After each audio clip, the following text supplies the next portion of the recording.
மரியாதைக்குரிய எங்க அண்ணன் விஜய் அவர்கள் இங்க நிக்கட்டும், எங்க அண்ணன் சீமான் இங்க நிப்பாட்டுவோம். தண்ணீர் பிரச்சனையை பத்தி ஒரு 10 நிமிஷம் வச்சிட்டோம். நாங்க மொத்த கட்சி உங்க கூட சேர்ந்துடுறோம். விஜய்க்கு தண்ணீர் தாகம் என்னன்னு தெரியுமா?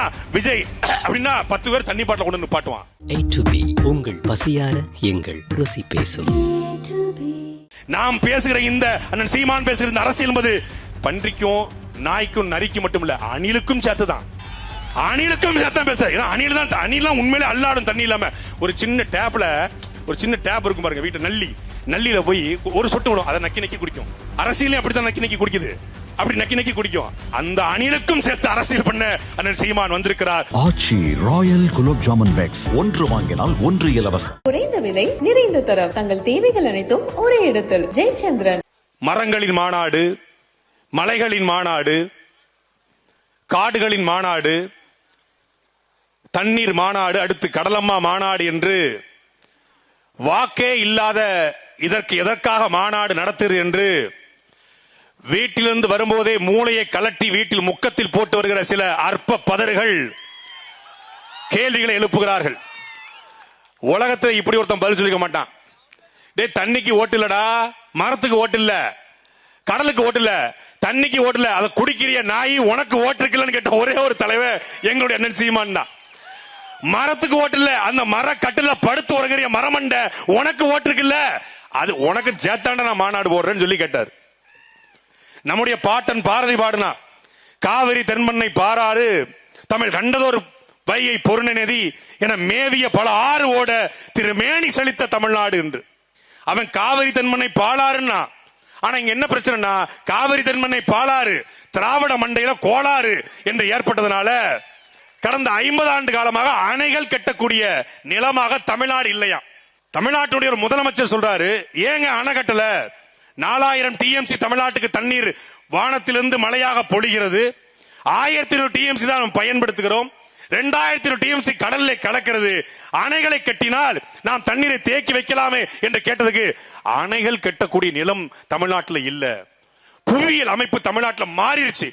காமராஜர் ஆட்சி காலத்தில் அணைகள் கட்ட தமிழ்நாட்டில் இடம் இருந்துச்சு. ஆனா இந்த கருணாநிதிகள் காலத்துல அணைகள் கட்ட தமிழ்நாட்டில் இடம் இல்ல. உலகத்துல எவ்வளவோ தொழில்நுட்பம் விஞ்ஞான வளர்ச்சி வந்துருச்சு. இன்னைக்கு செவ்வாய் கிரகத்துல போய் காற்று இருக்கா, தண்ணீர் இருக்கா அப்படின்னு கண்டுபிடிக்கிறாங்க. நிலாவுல போய் காத்து இருக்கா, தண்ணி இருக்கா அப்படின்னு கண்டுபிடிக்கிறான். நிலாவுல தண்ணி இல்லைன்னு தெரிஞ்சிருச்சு, நிலாவுல காத்து இல்லைன்னு தெரிஞ்சிருச்சு, செவ்வாய் கிரகத்துல தண்ணி இல்லைன்னு தெரிஞ்சிருச்சு, காத்து இல்லைன்னு தெரிஞ்சிருச்சு.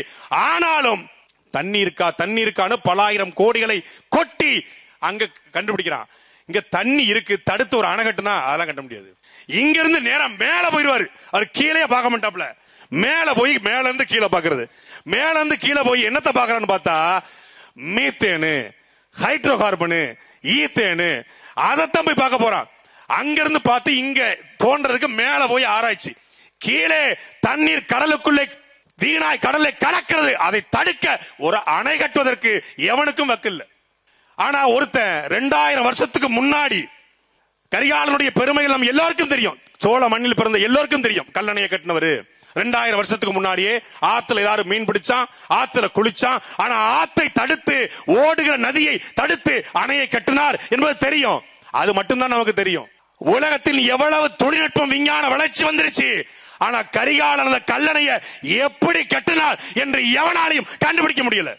இன்றைக்கே காவிரி ஆறு இப்படி சீறி பாய்கிறது என்றால் 2000 வருஷத்துக்கு முன்னாடி எப்படி பாய்ஞ்சிருக்கும்? அகண்ட காவிரி. அந்த காவிரி ஆறு பாய்ந்து வருகிற காவிரியில தொடர்ச்சியா வெள்ளப்பெருக்கு. தஞ்சை மாவட்டம், தஞ்சை, நாகப்பட்டினம், மயிலாடுதுறை அன்னைக்கு மொத்தமாக சோழ மண்டலம் வெள்ளப்பெருக்கு ஏற்படுது. எப்படி தடுப்பது என்று யோசிக்கிறான். எங்க நின்று யோசிக்கிறான்? காவிரி பூம்பட்டினம் கடற்கரையில் நின்று யோசிக்கிறான். கடற்கரை நிக்கிற பொழுது கடல் அலை அடிச்சு அடிச்சு அவன் கால் கொஞ்சம் கொஞ்சமாக உள்ள போகுது, மண்ணு மூடிக்கிட்டே இருக்கு. அந்த இடத்துல யோசிக்கிறான், ஒரு இவ்வளவு பெரிய உருவம் கடற்கரை நிக்கிற பொழுது தண்ணீர் வந்து அடிச்சு அடிச்சு நம்முடைய உடல் உள்ளே போகும் என்றால், ஆத்து தண்ணிய மணல் ஓட இருக்கிறது, அந்த மணலுக்குள்ள கல்லை போட்டுக்கொண்டே இருந்தால் கல்லை வைத்து அந்த அணையை தடுக்க முடியும் என்று முடிவெடுக்கிறான். அதற்கு சரியான கல்லை தேர்ந்தெடுக்கிறான். தேர்ந்தெடுத்து இந்த இடத்துல கல்ல போட்டா சரியா அந்த இடத்துல போய் நிற்கும் என்று முடிவை செய்து கற்களை, ஆயிரக்கணக்கான கற்களை கொட்டுகிறான். கல்லை கொட்டி கொட்டி ஒவ்வொரு கல்லுக்காக அடுக்கி அந்த ஒரு கல்லுக்கும் இன்னொரு கல்லுக்கும் இடையில ஒரு பசைய தடவி இருக்கிறான். ஒரு களிம்பு, ஒரு களிமண். இவ்வளவு விஞ்ஞானம் வந்துருச்சுல்ல, இந்தியாவில் எவ்வளவு பெரிய அறிஞர்கள், உலகம் முழுக்க அறிஞர்கள், ஒருத்தன் கூட 2000 வருஷத்துக்கு முன்னாடி கரிகாலன் எந்த களிமண்ணை பயன்படுத்தினான் என்று இதுவரைக்கும் கண்டுபிடிக்கல. அதுதான் நம் பாட்டன் கரிகால் பெருவளத்தனுடைய அறிவியல். எவ்வளவு பெரிய விஞ்ஞானி பாருங்க. அவன் எந்த யூனிவர்சிட்டியிலும் போய் பிஹெச்டி முடிக்கல, வாட்டர் மேனேஜ்மெண்ட் கொடுத்து படிக்கல. மக்களுக்காக வெள்ளத்தை தடுக்க வேண்டும் என்கிற லட்சியமும் கனவும் இருந்தது. நீ கட்டி முடிச்சான். ஒரு 6 மாசத்துக்கு முன்னாடி துறையூர்ல ஒரு பள்ளிக்கூடம் கட்டினாங்க 90 லட்சம் ரூபாயில. போன வாரம் பொத்து பொத்து பொத்து பொத்துன்னு விழுந்து பிள்ளைகள் மண்டபுறம் விழுந்துருச்சு. 8 மாசத்துக்கு முன்னாடி ஒரு பேருந்து நிலையம் கட்டினாங்க, விரிசல் விரிச்சு கிடக்குது. புழல் சிறை 2021 ஆண்டு நான் குண்டர் சட்டத்தில் கைது செய்து சிறைப்படுத்தப்பட்டேன். அப்போ 150 கோடியில புழல் சிறையில் நியூ பில்டிங் அப்படின்னு ஒரு பிளாக், இந்த மருத்துவமனை பிளாக், மரியாதைக்குரிய செந்தில் பாலாஜி இருந்த பக்கத்து பிளாக், நியூ பில்டிங் பிளாக். அந்த நியூ பில்டிங் பிளாக்ல திறக்கல, எங்களை கீழே மட்டும் வச்சிருந்தாங்க, மேல திறக்கல. நான் அப்ப அந்த சூப்பரண்ட் ஆஃப் இது இருப்பாரு, சூப்பரண்ட் இருப்பாரு, சிறை அதிகாரி, அவர்கிட்ட கேட்டேன், ஐயா எதுக்கு மேல உள்ள இதை மட்டும் திறக்கல? பதிலே சொல்லாம போயிட்டாரு.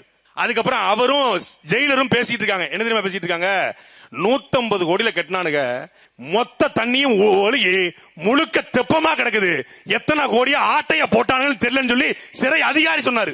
கெட்டி 6 மாசத்துல 150 கோடியில கட்டப்பட்ட ஒரு சிறை முழுக்க முழுக்க மழை பெஞ்சு தண்ணியா கிடக்கு. பள்ளிக்கூடம் இடிஞ்சு விடுகுது, பேருந்து நிறுத்தம் இடிஞ்சு விடுகுது.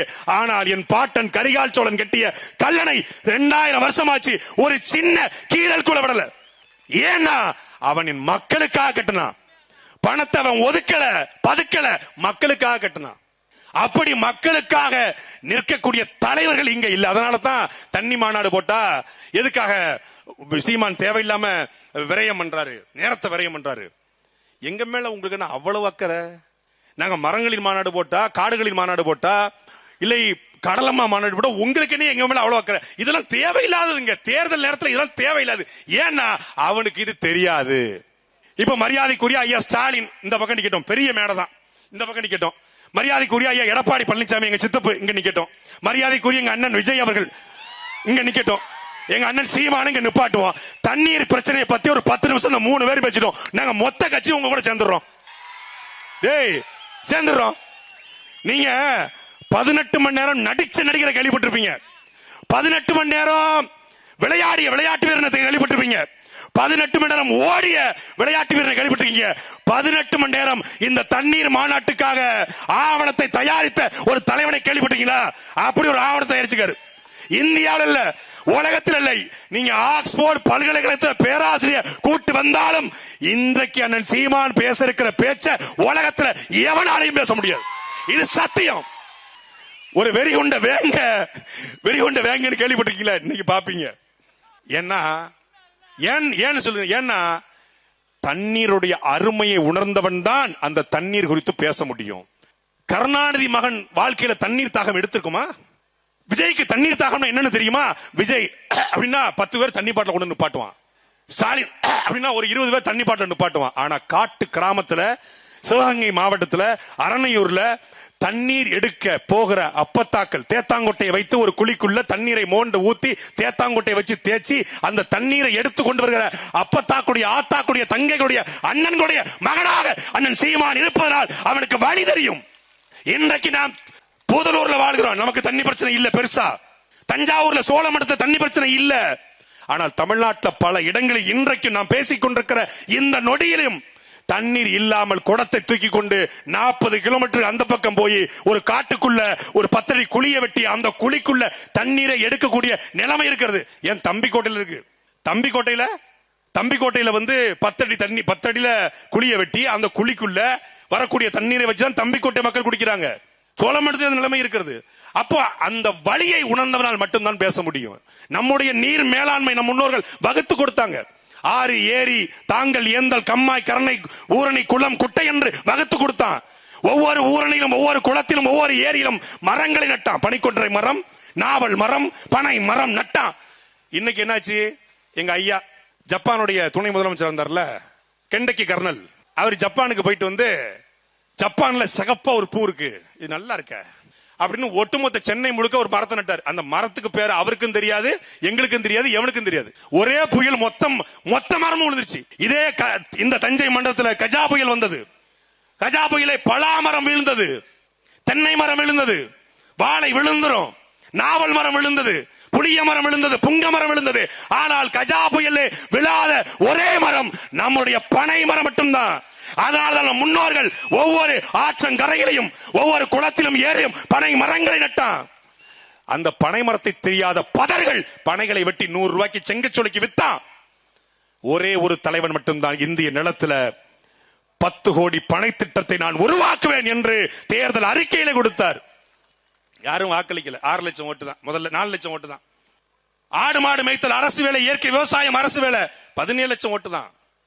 நான் வந்தால் காவலருக்கு 8 மணி நேரம் வேலை, பெண் காவலருக்கு 6 மணி நேரம் வேலை, வெறும் 34 லட்சம் ஓட்டு தான். ஆனால் வாக்கை வாங்கி அத்தனை பேரும் என்ன பண்ணா, அதிகாரத்துக்கு போனா தண்ணீரை 20 ரூபாய்க்கு வித்தான். தண்ணீரை 20 ரூபாய்க்கு விக்கிறவனுக்கு நீங்க ஓட்ட போட்டுட்டு தண்ணீருக்காக துடிப்பவனை தூக்கி தெருவுல போட்டீங்க. நாம தாகம் எடுத்தா கின்லே குன்லே அக்வாபினா கக்வாபினா ஆண்டவர் பேண்டவர் என்று வாங்கி குடிக்கலாம். ஆனால் இந்த யானையும் இந்த குரங்கும் இங்க இருக்கக்கூடிய சிங்கமும் புலியும் எப்படியடா தண்ணி குடிக்கும் என்ற கேள்வியை உலகத்தில் எழுப்பியவன் எங்களுடைய அண்ணன் செந்தமிழன் சீமான் மட்டும்தான். அவன் பேசுவது கல்லருக்காகவோ நாடாருக்காகவோ கோணாருக்காகவோ செட்டிக்காகவோ முதலிக்காகவோ இந்துக்காகவோ இஸ்லாமியருக்காகவோ கிறிஸ்தவருக்காகவோ பிள்ளைக்காகவோ இல்ல இங்க இருக்கக்கூடிய தெலுங்கருக்காகவோ நாயுடுக்காகவோ கன்னடருக்காகவோ அல்ல. அவன் பேசுவது உயிர்களுக்காக என்பதை இந்த சமூகம் என்னைக்கு புரிந்து கொள்கிறதோ அன்றைக்கு இந்த நிகழ்ச்சியில மாற்றம் வரும். ஒரு யானைக்கு ஒரு நாளைக்கு 100 இருந்து 225 லிட்டர் தண்ணி தேவை. நம்மள பிச்சை எடுக்க விட்டான். மகளிர் உரிமை தொகை நம்ம அக்கா தங்கச்சி 1000 ரூபாய்க்கு பிச்சை எடுக்க விட்டான். தமிழ் மகன் திட்டம், புரட்சி பண்ணிட்டோம், நம்ம பிள்ளைகளை 1000 ரூபாய்க்கு பிச்சை எடுக்க விட்டான். இலவசம் சொல்லி ரேஷன் கடையில நம்மள பிச்சை எடுக்க விட்டான். நம்மளை விட்டா பரவாயில்ல. என்பதற்குரிய மக்களே, உலகத்திலேயே மிகப்பெரிய உருவம் யானை. ஒரு நாளைக்கு 100 லிட்டர் தண்ணீர் குடிக்க வேண்டிய யானைய ரோட்ல பிச்சை எடுக்க விட்டான்டா. இந்த பிராடு திராவிட மொல்ல மாதிரி முடிச்சவைக்கு நாய்கள் பிச்சை எடுக்க விட்டான். யானை பிச்சை எடுக்குது. நீங்க போங்க மசனகுடிக்கு போனீங்கன்னா யானை வந்து வண்டியை துளாவி வண்டிக்குள்ள வாட்டர் பாட்டில் இருந்தா எடுத்து குடிக்குது. இதை பற்றி பேசத்தான் தண்ணீர் மாநாடு. வாக்குக்காக அல்ல, அடுத்த தலைமுறையின் வாழ்க்கைக்கான மாநாடு இந்த தண்ணீர் மாநாடு. நாம் ஒருவேளை நாம் எது இல்லாமலும் வாழலாம், ஆனா தண்ணி இல்லாமல் வாழ முடியாது என்பதை அடுத்த தலைமுறைக்கு உணர்த்த இந்த மாநாடு. நாம் பேசுகிற இந்த அண்ணன் சீமான் பேசுகிற இந்த அரசியல் என்பது பன்றிக்கும் நாய்க்கும் நரிக்கும் மட்டும் இல்ல, அணிலுக்கும் சேர்த்துதான். அணிலுக்கும் சேர்த்தான் பேசுற. அணிலாம் உண்மையிலே அல்லாடும் தண்ணி இல்லாம. ஒரு சின்ன டேப் இருக்கும் பாருங்க வீட்டு நல்லில போய் ஒரு சொட்டு விடும், அதை நக்கி குடிக்கும். அரசியலையும் அப்படித்தான் நக்கி குடிக்குது. அப்படி நக்கி குடிக்கும். அந்த அணிலுக்கும் சேர்த்து அரசியல் பண்ண அண்ணன் சீமான் வந்திருக்கிறார். போதலூர்ல வாழ்ற மானமுள்ள தமிழர்கள் போதலூர்ல குவார்டர் கோழி பிரியாணி கொடுக்காம, காசு பணம் கொடுக்காம இவ்வளவு பெரிய கூட்டத்தை யாராவது திரட்ட முடியுமா? ஏன் திரண்டிருக்கிற ஒவ்வொருத்தரும் கல்லராக, நாடாராக, அகமுடையராக, செட்டியாக, தேவேந்திராக திரண்டிருக்கிற ஒவ்வொருத்தரும் மான தமிழனாக திரண்டிருக்கிறார் என்பதை சொல்லி நன்றி வணக்கம் விடைபெறுகிறேன். நாம் தமிழர். A to B உங்கள் பசியார எங்கள் ருசி பேசும். ஆச்சி ராயல் குலோப் ஜாமுன் பேக்ஸ், 1 வாங்கினால் 1 இலவசம். குறைந்த விலை, நிறைந்த தரம், தங்கள் தேவைகள் அனைத்தும் ஒரே இடத்தில். ஜெயச்சந்திரன்.